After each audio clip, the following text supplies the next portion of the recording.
नमस्कार। रात के 8 बज चुके हैं और वक्त हो गया है हमारे खास बुलेटिन बांसवाड़ा पत्रिका का। आप देख रहे हैं बीबीसी राजस्थान और मैं हूं आपके साथ ईशा से। चलिए शुरुआत करते हैं आज की सबसे अहम खबरों के साथ। डालते हैं एक नजर आज की सुर्खियों पर। निकाय पंचायत चुनाव अकेले लड़ेगी बीएपी, सांसद राजकुमार रोध का बड़ा ऐलान। गठबंधन की संभावनाओं से किया इनकार। शिवालय नगर में चोरों का आतंक, पिता पुत्र पर हमला, पिता गंभीर घायल। दाहोद में निकली भव्य वीरभद्र कावड़ यात्रा, 111 कावड़ों के साथ उमड़े शिव भक्त। मनकामेश्वर महादेव मंदिर से हुआ शुभारंभ। स्वतंत्रता दिवस पर स्वच्छता की अनोखी पहल, शहर में लगाए 50 से अधिक कचरा पात्र। लोहारिया में विप्र फाउंडेशन ने किया पौधारोपण, पर्यावरण संरक्षण का दिया संदेश। हर हर महादेव के जयकारों से गूंजा टाड़ी, निकली भव्य कावड़ यात्रा। अनास नदी से जल लेकर मठ मंगलेश्वर महादेव के लिए रवाना हुए श्रद्धालु। बांसवाड़ा में मौसमी बीमारियों का प्रकोप, अस्पताल में मरीजों की भीड़। नगरपालिका चुनाव के लिए वार्ड आरक्षण तय, लॉटरी प्रक्रिया पूरी। पहली बार होंगे पालिका चुनाव। छत्रसाल में 500 परिवारों को पट्टों का इंतजार, मतदान बहिष्कार की चेतावनी। मांग दिवस पर बीएमएस की हुंकार, 11 मांगों को लेकर सौंपा ज्ञापन। 51 कावड़ियों ने किया श्रृंगेश्वर महादेव का जलाभिषेक, मठ मंगलेश्वर से निकली कावड़ यात्रा। महादेव का जलाभिषेक, फिर झूलों का आनंद, सोमेश्वर मंदिर में दिखी सावन की रौनक। बांसवाड़ा में निकाय चुनाव की हलचल तेज, वार्ड आरक्षण की लॉटरी निकली। तो ये थी आज की खास सुर्खियां। अब खबरों को देखते हैं विस्तार से। आगामी नगर निकाय और पंचायती राज चुनावों को लेकर बांसवाड़ा डूंगरपुर सांसद एवं भारत आदिवासी पार्टी के नेता राजकुमार रोध ने बड़ा राजनीतिक बयान दिया है। रोध ने स्पष्ट किया कि भारत आदिवासी पार्टी इन चुनावों में किसी अन्य दल के साथ गठबंधन नहीं करेगी और अपने दम पर चुनाव मैदान में उतरेगी। सांसद राजकुमार रोध ने गठबंधन की संभावनाओं को खारिज करते हुए कहा कि पार्टी अपने संगठन और कार्यकर्ताओं के दम पर नगर निकाय एवं पंचायती राज चुनाव मजबूती से लड़ेगी। उनके इस बयान के बाद आगामी स्थानीय चुनावों में बाप की रणनीति को लेकर तस्वीर काफी हद तक साफ हो गई है। वहीं यूनिफॉर्म सिविल कोड यानी यूसीसी को लेकर भी सांसद राजकुमार रोध ने सरकार पर निशाना साधा। उन्होंने आरोप लगाया कि आदिवासी को आदिवासियों से लड़ाने की कोशिश की जा रही है। रोध ने कहा कि यदि राज्य सरकार किसी कानून या व्यवस्था को जबरन थोपने का प्रयास करेगी तो भारत आदिवासी पार्टी उसका विरोध करेगी। स्थानीय निकाय और पंचायती राज चुनाव से पहले राजकुमार रोध का अकेले चुनाव लड़ने का ऐलान राजनीतिक रूप से महत्वपूर्ण माना जा रहा है। अब पार्टी अपने प्रत्याशियों और जमीनी संगठन के जरिए किस रणनीति के साथ चुनाव मैदान में उतरती है, यह इस पर नजर रहेगी।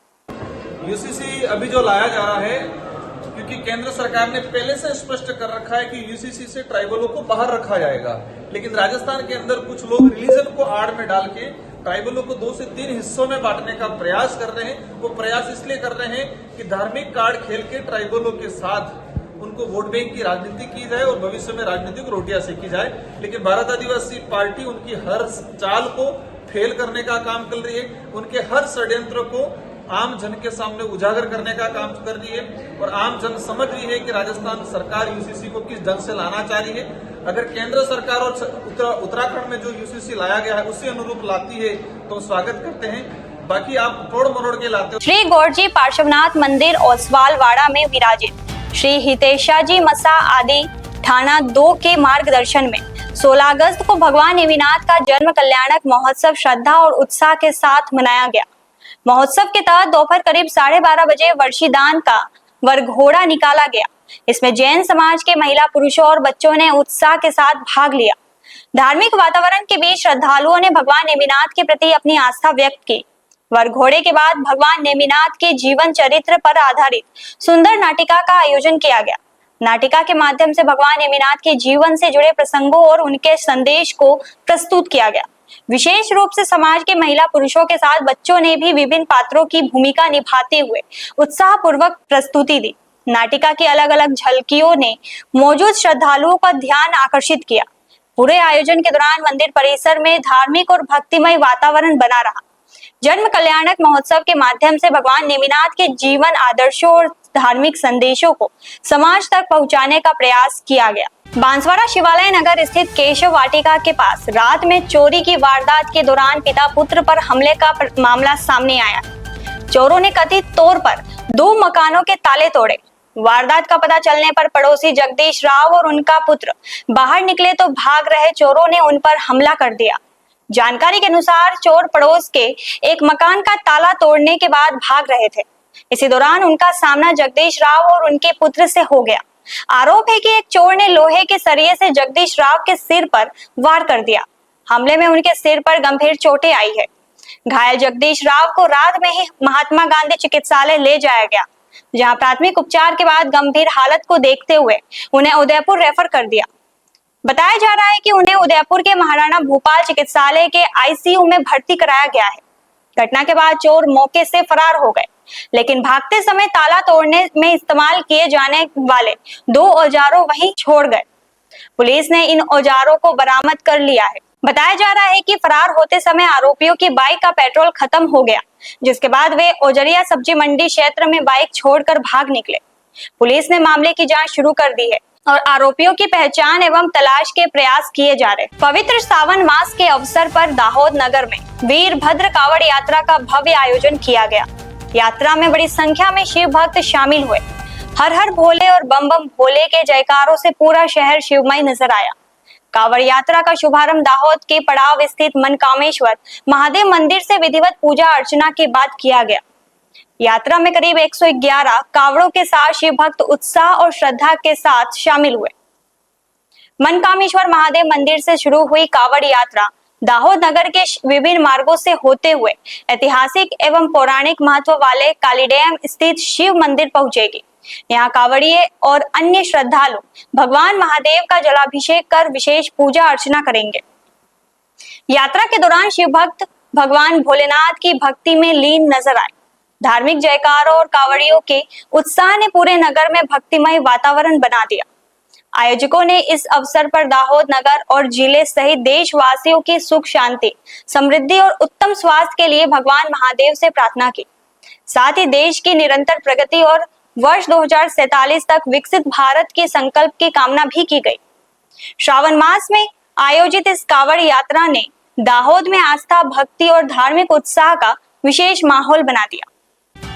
स्वतंत्रता दिवस के अवसर पर समाज सेवी संजय राठौड़ ने स्वच्छता को लेकर अनूठी पहल की। उन्होंने अपने निजी खर्च और सहयोगियों की मदद से शहर के प्रमुख सार्वजनिक स्थानों पर 50 से अधिक कचरा पात्र लगवाए। शहर के मुख्य बाजारों, पार्कों, स्कूलों, अस्पतालों और बस स्टैंड सहित विभिन्न स्थानों पर लगाए गए कचरा पात्रों को तिरंगे के रंग में तैयार किया गया है। इन पर स्वच्छ भारत स्वस्थ भारत का संदेश भी लिखा गया है। इस पहल का उद्देश्य लोगों को सार्वजनिक स्थानों पर कचरा नहीं फैलाने और डस्टबिन का उपयोग करने के लिए जागरूक करना है। समाज सेवी संजय राठौड़ ने कहा कि 15 अगस्त केवल तिरंगा फहराने का दिन नहीं, बल्कि देश के प्रति अपने कर्तव्यों को निभाने का भी अवसर है। उन्होंने कहा कि अपने आसपास स्वच्छता बनाए रखना भी देश के प्रति जिम्मेदारी का हिस्सा है और उनका सपना शहर को साफ सुथरा बनाने में योगदान देना है। स्थानीय लोगों और व्यापारियों ने भी पहल का स्वागत किया। उनका कहना है कि सार्वजनिक स्थानों पर पर्याप्त कचरा पात्र उपलब्ध होने से लोगों को कचरा निर्धारित स्थान पर डालने की सुविधा मिलेगी और गंदगी कम करने में मदद मिलेगी। नगर निकाय के कर्मचारियों ने भी इस प्रयास की सराहना करते हुए कहा कि स्वच्छता अभियान में आमजन और समाज सेवियों की भागीदारी महत्वपूर्ण है। यह पहल युवाओं को भी अपने स्तर पर स्वच्छता और सामाजिक जिम्मेदारी के लिए आगे आने का संदेश दे रही है। संज्ञान पात्र जो बांट रहे हैं, क्या कारण है? हमारे वार्ड में सही व्यवस्था नहीं है और 10 साल से कांग्रेस प्रत्याशी जीत रहे हैं और हमारे वार्ड में कुछ भी कार्य नहीं किया कांग्रेस प्रत्याशी ने। इसलिए हम चाहते हैं कि हमारे वार्डवासी ही चुनाव लड़े और वार्डवासी को ही टिकट मिले। और ये पात्र 15 अगस्त के जो अवसर पर हमारे ग्रुप के हिसाब से लगा रहे हैं।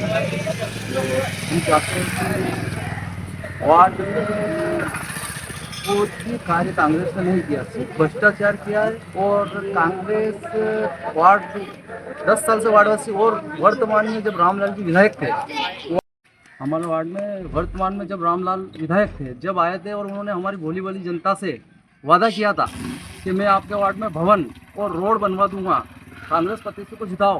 और हमारी भोली वाली जनता ने कांग्रेस प्रत्याशी को जिताया ना तो रामलाल जी ने उनका वादा पूरा किया और ना ही रोड बनवाया। बस सिर्फ कांग्रेस वादे करती है, भ्रष्टाचार करती है और बीजेपी सिर्फ काम करती है। और मैं मेरे वार्ड वासियों से कहना चाहता हूँ, अपील करता हूँ कि अब की बार हमें 10 साल का बदला लेना है। और बदला किस तरीके से लेंगे? बदला इस तरीके से लेंगे, जो भी कांग्रेस प्रत्याशी हमारे वार्ड से खड़ा हो उसकी जमानत जब्त होनी चाहिए और भाजपा का फूल भारी मतों से विजय बनाना है हमें। पर्यावरण संरक्षण और क्षेत्र में हरियाली बढ़ाने के उद्देश्य से विप्र फाउंडेशन बांसवाड़ा की ओर से चलाए जा रहे जिला स्तरीय वृक्षारोपण अभियान का स्वतंत्रता दिवस पर श्री क्षेत्रपाल मंदिर लोहारिया परिसर में पौधारोपण के साथ समापन हुआ। 15 जून से 15 अगस्त तक चले अभियान के तहत जिले के विभिन्न स्थानों पर पौधे लगाए गए और लोगों को उनके संरक्षण के प्रति जागरूक किया गया। समापन कार्यक्रम की अध्यक्षता विप्र फाउंडेशन के जिला अध्यक्ष ललित कुमार जोशी ने की। पर्यावरण प्रकोष्ठ प्रभारी दिनेश भट्ट मुख्य अतिथि और सेवानिवृत्त तहसीलदार हसमुख द्विवेदी विशिष्ट अतिथि रहे। इस दौरान विभिन्न प्रजातियों के पौधे लगाकर उनकी नियमित देखभाल का संकल्प लिया गया। विप्र फाउंडेशन के प्रदेश उपाध्यक्ष राजेंद्र प्रसाद द्विवेदी ने कहा कि सिर्फ पौधा लगाना ही मकसद नहीं होना चाहिए, बल्कि उन्हें सुरक्षित रखकर बड़ा करना भी हमारा दायित्व है। वक्ताओं ने बढ़ते प्रदूषण और बदलती पर्यावरणीय परिस्थितियों के बीच पौधारोपण के साथ नियमित सिंचाई और संरक्षण को जरूरी बताया। कार्यक्रम में पुष्पेंद्र पंड्या, दयालाल जोशी, प्रदीप जानी, सुरेंद्र त्रिवेदी, वासुदेव भट्ट, राजेंद्र उपाध्याय, हरेंद्र व्यास, उमेश जोशी, भरत व्यास, ईश्वरदास वैष्णव, जयेश आमीटा सहित अनेक गणमान्य मौजूद रहे। कार्यक्रम के संयोजक मुकेश दवे रहे। मंच संचालन राकेश द्विवेदी ने किया और दीपक दवे ने आभार व्यक्त किया। व्यवस्थाओं में आमेटा समाज लोहारिया का सहयोग रहा। सिर्फ पौधे लगाना हमारा उद्देश्य नहीं, बल्कि इनका संरक्षण कर इन्हें बड़े करना हमारा लक्ष्य होना चाहिए। जी हाँ, ये उद्गार थे विप्र फाउंडेशन के द्वारा लोहारिया कस्बे के क्षेत्रपाल मंदिर परिसर पर वृक्षारोपण के कार्यक्रम के दौरान वक्ताओं ने कहा कि विप्र फाउंडेशन के द्वारा 15 जून से लेकर 15 अगस्त तक जिले के विभिन्न इलाकों में पौधे लगाने का अभियान रखा गया था।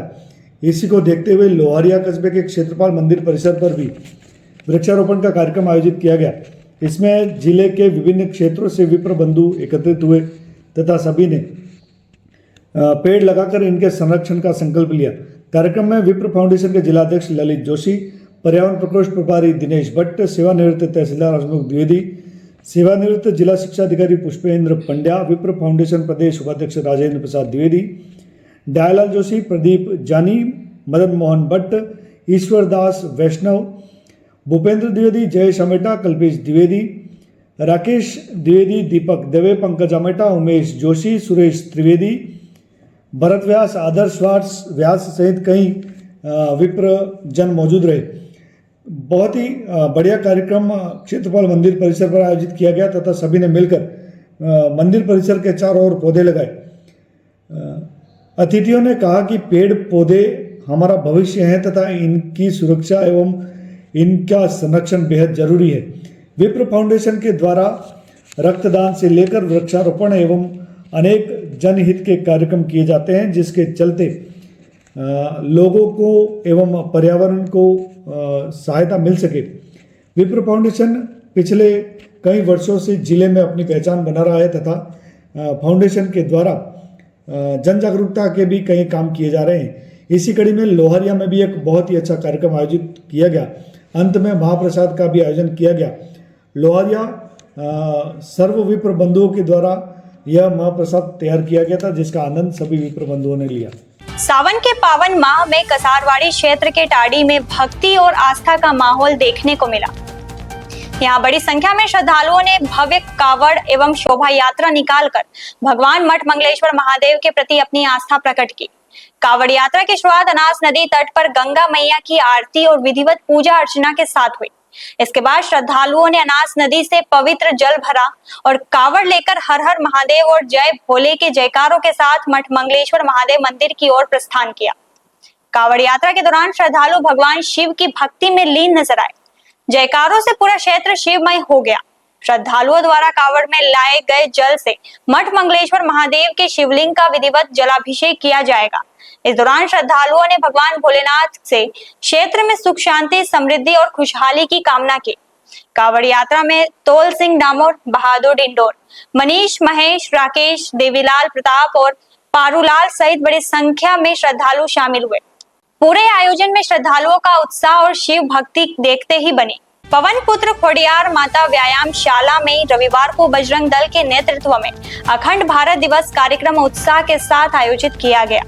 कार्यक्रम में मुख्य वक्ता के रूप में प्रांत संयोजक करण जी मौजूद रहे। कार्यक्रम को संबोधित करते हुए प्रांत संयोजक करण जी ने इतिहास का उल्लेख करते हुए कहा कि जब जब हिंदू बटा है तब तब देश बटा है। उन्होंने सनातनी हिंदुओं से एकजुट रहने का आह्वान किया। उन्होंने कहा कि हिंदू समाज की एकजुटता से ही अखंड भारत की परिकल्पना को साकार किया जा सकता है। कार्यक्रम के दौरान वक्ताओं ने अखंड भारत की अवधारणा, राष्ट्र के प्रति कर्तव्य और सामाजिक एकता को लेकर अपने विचार रखे। युवाओं से संगठित रहने और राष्ट्र हित में अपनी भूमिका निभाने का आह्वान भी किया गया। इस अवसर पर व्यायामशाला प्रमुख कपिल भोई, जिला सह संयोजक मनोज खाट, जसवंत राठौर, हर्षल भट्ट, अंश भाटिया, अनिल कलाल, निखिल भोई, राहुल और हिमांशु सहित बजरंग दल के विभिन्न पदाधिकारी एवं कार्यकर्ता मौजूद रहे। कार्यक्रम के समापन पर उपस्थित लोगों ने अखंड भारत के संकल्प को दोहराया और सामाजिक एवं राष्ट्रीय एकता बनाए रखने का संदेश दिया। बदलते मौसम के बीच जिले में मौसमी बीमारियों का असर बढ़ता नजर आ रहा है। अस्पताल के आउटडोर में बड़ी संख्या में मरीज उपचार के लिए पहुंच रहे हैं। हालात यह है कि पर्ची बनवाने के लिए मरीजों को लंबी कतारों में इंतजार करना पड़ रहा है। डॉक्टरों के कक्ष के बाहर भी मरीजों की भारी भीड़ देखने को मिल रही है। अस्पताल पहुंचने वाले मरीजों में सर्दी और बुखार की शिकायत सबसे अधिक सामने आ रही है। इसके अलावा उल्टी और दस्त जैसी मौसमी बीमारियों से पीड़ित मरीज भी उपचार के लिए पहुंच रहे हैं। मरीजों की बढ़ती संख्या के कारण अस्पताल के व्यवस्थाओं पर भी दबाव बढ़ रहा है। एसपी डॉक्टर दीपा कटारा ने बताया कि वर्तमान में सबसे ज्यादा मरीज सर्दी और बुखार की शिकायत लेकर अस्पताल आ रहे हैं। राहत की बात यह है कि अभी तक डेंगू का एक भी मरीज सामने नहीं आया है। बदलते मौसम को देखते हुए लोगों को स्वास्थ्य के प्रति विशेष सावधानी बरतने की जरूरत है। किसी भी तरह के लक्षण दिखाई देने पर समय पर चिकित्सकीय परामर्श लेने की सलाह दी जा रही है। मोस्टली हमारे में अभी सर्दी जुकाम खांसी के पेशेंट ज्यादा है, हमारे पास वायरल पेशेंट ज्यादा है, वायरल बुखार के, उसके अलावा उल्टी दस्त के पेशेंट ज्यादा है। तो अभी जैसे बारिश का मौसम आ गया है तो सावधानी पेशेंट से यही है कि आपके आसपास जो मच्छरों का जमावड़ा ना हो, ऐसी चीजें जहाँ पानी इकट्ठा हो उसको सूखा रखें। उसके अलावा अभी मौसम है ना, गर्म खाना ही खाएं, ठंडा खाना ना खाएं, बाहर का खाना ना खाएं, पानी उबाल के पिए। अगर आरओ आपके घर पे नहीं है तो सब्जियां और जो फल जो भी ला रहे हैं उसको प्रॉपर धो के काम में लें। डेंगू केसेस कोई पॉजिटिव आए नहीं है। बुखार पेशेंट आ रहा है, जिसमें कुछ पेशेंट ऐसे हैं जिनकी कुछ प्लेटलेट्स कम हो रही है, लेकिन अभी सीवियरिटी के केस में अभी तक हमारे पास इतने सीवियर पेशेंट नहीं है। आगामी नगरपालिका चुनाव को लेकर धरियावाद, प्रतापगढ़ और छोटी सादरी के वार्डों की आरक्षण प्रक्रिया जिला कलेक्टर शुभम चौधरी की अध्यक्षता में लॉटरी के जरिए पूरी की गई। धरियावाद में पहली बार नगरपालिका चुनाव होने जा रहे हैं। ऐसे में यहाँ की आरक्षण प्रक्रिया को काफी अहम माना जा रहा है। धरियावाद नगरपालिका के कुल 20 वार्डों के लिए आरक्षण तय किया गया है। अनुसूचित जाति के लिए वार्ड 7 और 17 आरक्षित किए गए हैं, जबकि वार्ड 15 अनुसूचित जाति महिला के लिए आरक्षित हुआ है। अनुसूचित जनजाति के लिए वार्ड 19 आरक्षित किया गया है। ओबीसी वर्ग में वार्ड 3, 4 और 11 ओपन रखे गए हैं, जबकि वार्ड 5 ओबीसी महिला के लिए आरक्षित हुआ है। सामान्य वर्ग की महिलाओं के लिए वार्ड 1, 6, 10 और 20 आरक्षित किए गए हैं। वही वार्ड 2, 8, 9, 12, 13, 14, 16 और 18 जनरल ओपन रखे गए हैं। धरियावाद नगरपालिका के लिए ओबीसी अनारक्षित सीट का चयन हुआ है। पहली बार होने जा रहे नगरपालिका चुनाव से पहले वार्ड आरक्षण की तस्वीर साफ होने के साथ ही क्षेत्र में राजनीतिक सरगर्मियां बढ़ने लगी है। संभावित दावेदारों और राजनीतिक दलों की नजर अब वार्ड चुनावी समीकरणों पर टिक गई है। बांसवाड़ा जिले के छत्रसालपुर टूटिया बेड़ क्षेत्र में लंबे समय से आवासीय भूमि के पट्टे नहीं मिलने को लेकर स्थानीय लोगों में नाराजगी सामने आई है। ग्रामीणों का दावा है कि क्षेत्र में वर्षों से रह रहे करीब 500 परिवारों को अब तक उनके मकानों की भूमि के पट्टे जारी नहीं किए गए हैं।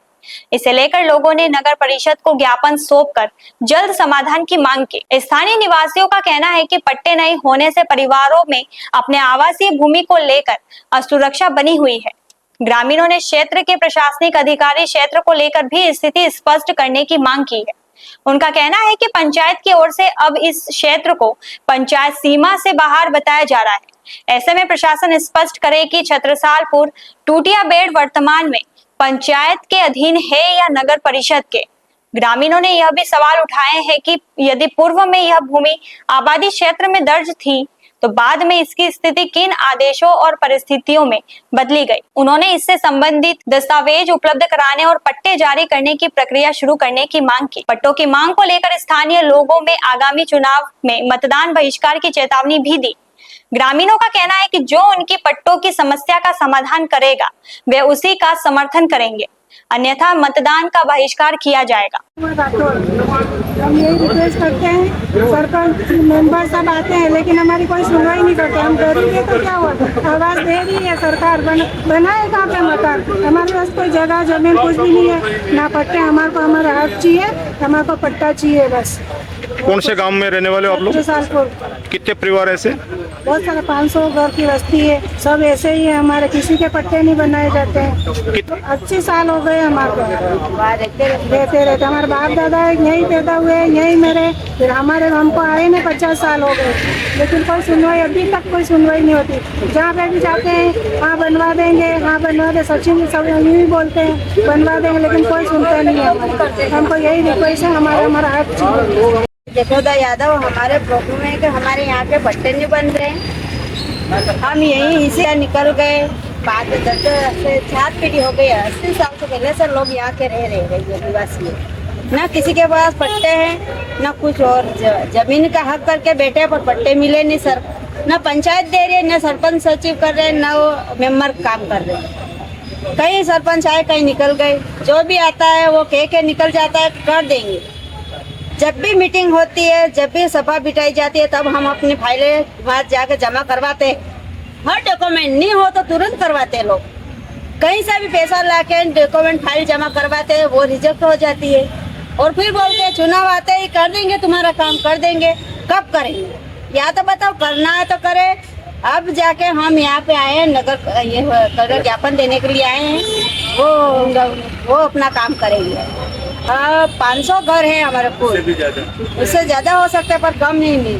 वोट हमारा काम नहीं होगा तो वोट नहीं मिलेगा। कोई सुनवाई नहीं। जो भी हमारा काम करेगा वो वोट लेगा। अब की बात तो ये बना देंगे, कोई सुनता। भारतीय मजदूर संघ की ओर से मांग दिवस मानते हुए श्रमिक और कर्मचारियों की लंबी समस्या से लंबित मांगों को लेकर जिला कलेक्टर के माध्यम से प्रधानमंत्री, केंद्रीय श्रम और रोजगार मंत्री और केंद्रीय वित्त मंत्री के नाम ज्ञापन सौंपा गया है। संगठन ने श्रमिक हित से जुड़ी मांगों पर समयबद्ध कार्रवाई की मांग की।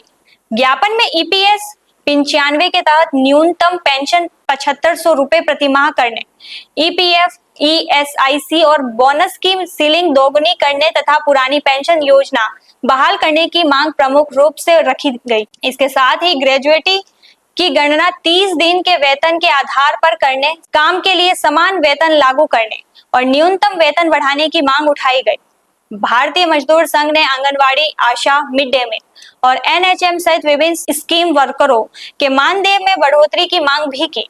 इसके अलावा बैंकों में 5 दिवसीय कार्य सप्ताह लागू करने और लेबर कोड में श्रमिक विरोधी बताए जा रहे प्रावधानों से संशोधन की मांग रखी गई। संगठन पदाधिकारियों ने कहा कि श्रमिकों और कर्मचारियों से जुड़े इन मुद्दों का लंबे समय से समाधान नहीं हुआ है। उन्होंने केंद्र सरकार से सभी मांगों पर गंभीरता से विचार रखते हुए जल्द निर्णय लेने की अपील की। भारतीय मजदूर संघ पूरे विश्व का प्रथम नंबर का श्रमिक संगठन है। अनेकों प्रकार की श्रमिक समस्याओं को लेकर के हमने आज एक कार्यक्रम जो तय किया है, पूरे देश भर में जिला कलेक्टरों के माध्यम से माननीय प्रधानमंत्री जी को ज्ञापन जाएगा। 11 सूत्री मांग पत्र है जिसमें विभिन्न श्रमिक समस्याओं को लेकर के हम लोग बात कर रहे हैं। उनमें न्यूनतम मजदूरी कम से कम 30,000 रुपये होनी चाहिए। इसके अलावा ईपीएस पेंशन न्यूनतम 1,000 रुपया है, जबकि वृद्धावस्था पेंशन ही 1500 है। ऐसे 7,500 प्लस वीडीए और चिकित्सा सुविधा दी जानी चाहिए, इसकी हम मांग करते हैं। इसके अलावा भी ये बोनस की जो सीमा है, बहुत लंबे समय तक 7,000 रुपये बोनस की सीमा चलती है, इसको हम 18,000 रुपये करने की मांग करते हैं। ईपीएस पेंशन में भी 21,000, उसकी जो सीलिंग है वो 42,000 रुपये की जाए, इसकी भी हम अपेक्षा करते हैं। बहुत लंबे समय से ग्रेच्युटी की सीमा नहीं बढ़ी है। ग्रेचुटी की सीमा 20 लाख निजी क्षेत्र के लिए और 25 लाख सरकारी क्षेत्र के लिए है। बहुत सारे प्रदेशों में अभी 20 लाख ही चल रही है, हम 40 लाख उसकी होनी चाहिए। यानी अभी 15 दिन के वेतन के आधार पर दी जाती है, वो 30 दिन के वेतन के आधार पर ग्रेचुटी दी जाए, इस प्रकार की हम मांग करते हैं। बैंकों में 5 डे वीक किया जाए। हमारे बैंकों के जो श्रमिक संगठन है उनकी हमारी ये मांग है। इस प्रकार मुकेश सोलंकी, प्रदेश महामंत्री, भारतीय मजदूर संघ, राजस्थान। सावन के पावन अवसर पर सोमवार को मठ मंगलेश्वर महादेव मंदिर से श्रृंगेश्वर महादेव मंदिर कसारवाड़ी तक भव्य कावड़ यात्रा निकाली गई। यात्रा में 51 कावड़िए पवित्र जल लेकर मठ मंगलेश्वर महादेव से लोहारिया और डुंगरा होते हुए श्रृंगेश्वर महादेव मंदिर पहुंचे। कावड़ यात्रा में बड़ी संख्या में श्रद्धालुओं ने उत्साह के साथ भाग लिया। हर हर महादेव, बोल बम और जय भोलेनाथ के जयकारों से पूरा मार्ग शिवमय हो उठा। रास्ते में जगह जगह श्रद्धालुओं ने पुष्प वर्षा कर कावड़ियों का स्वागत किया। श्रृंगेश्वर महादेव मंदिर पहुंचने के बाद सभी 51 कावड़ियों ने कावड़ में लाए पवित्र जल से भगवान भोलेनाथ का विधि विधान से जलाभिषेक किया। इस दौरान मंदिर परिसर में शिव आराधना और जयकारों से भक्तिमय माहौल बना रहा। श्रद्धालुओं ने भगवान शिव से क्षेत्र में सुख, शांति, समृद्धि और खुशहाली की कामना की। आस्था, भक्ति और उत्साह से सराबोर कावड़ यात्रा ने पूरे कसारवाड़ी क्षेत्र को शिवमय कर दिया। श्रावण मास के पहले सोमवार को पालोदा के प्रसिद्ध सोमेश्वर महादेव मंदिर में श्रद्धालुओं की भीड़ उमड़ी। पालोदा सहित आसपास के गांवों से पहुंचे श्रद्धालुओं ने भगवान शिव का जलाभिषेक और पूजा अर्चना कर सुख समृद्धि की कामना की। धार्मिक आस्था के साथ सोमेश्वर महादेव मंदिर परिसर अब स्वास्थ्य और मनोरंजन के केंद्र के रूप में भी विकसित हो रहा है।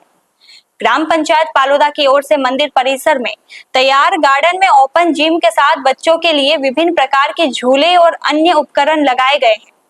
सुबह के समय युवा ओपन जिम में व्यायाम करते नजर आते हैं, जबकि शाम को बच्चों और परिवारों की चहल पहल बढ़ जाती है। सावन के दौरान मंदिर आने वाले श्रद्धालु दर्शन और जलाभिषेक के बाद गार्डन में समय बिताने के साथ झूलों एवं अन्य सुविधाओं का आनंद ले रहे हैं।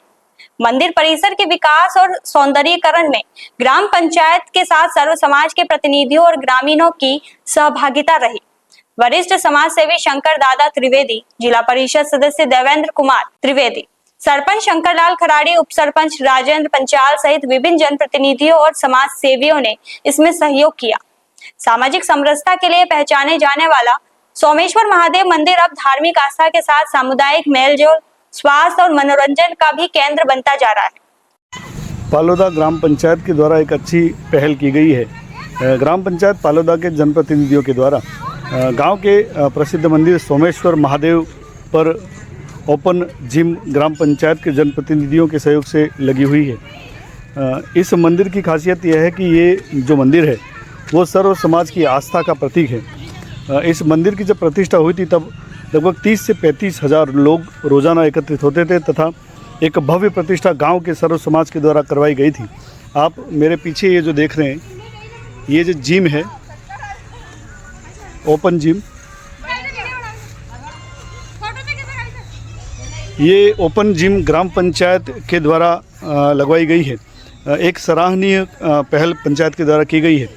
जनप्रतिनिधियों एवं ग्रामीणों ने यह एक अच्छा काम किया है। यहाँ पर दर्शन के लिए आने वाले लोग झूलों का एवं अन्य चीज़ों का लुत्फ़ उठाते हैं। वहीं जो लोग सुबह के समय युवा वर्ग है वो भी आकर यहाँ पर व्यायाम वगैरह करते हैं। तो ग्राम पंचायत पालोदा के जनप्रतिनिधियों, सरपंच, उप सरपंच, जिला परिषद सदस्य देवेंद्र कुमार त्रिवेदी, पूर्व मंडल अध्यक्ष कांतिलाल शर्मा, प्रभुलाल त्रिवेदी, सरपंच शंकरलाल खराड़ी, उप सरपंच राजेंद्र पंचाल, इन सभी जनप्रतिनिधियों ने तथा गांव के सर्व समाज के लोगों ने ये जो निर्णय लिया है सोमेश्वर महादेव मंदिर पर ओपन जिम लगवाने का, वो बहुत ही शानदार एवं सराहनीय पहल है। आगामी नगर निकाय चुनावों को लेकर बांसवाड़ा जिले में वार्ड आरक्षण की तस्वीर साफ होने लगी है।